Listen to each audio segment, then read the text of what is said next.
我更能难把所有意，把明天变成泛滥，放了那滩沙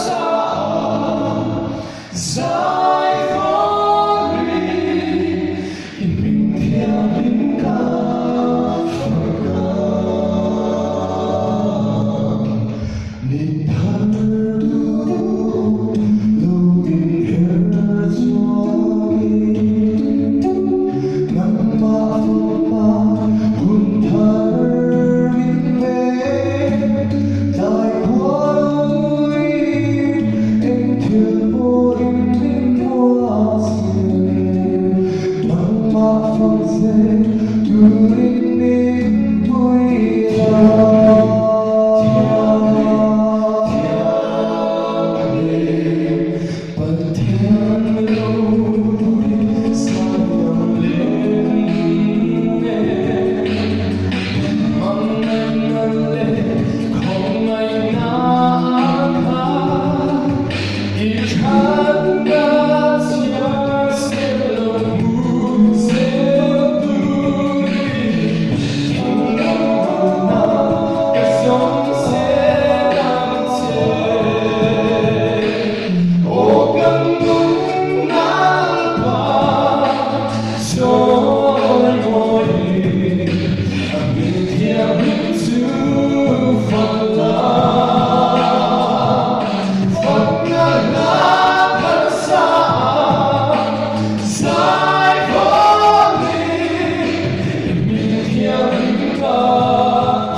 Hey na na, oh na na, yeah. Hey na na,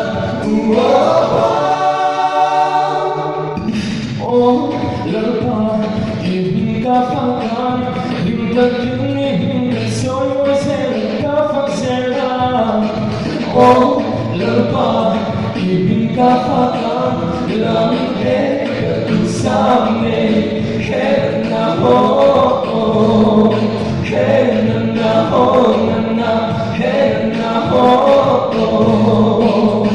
Olang palitulan natin dating kagatangin na ngayon kating luway ka na ngayon hambon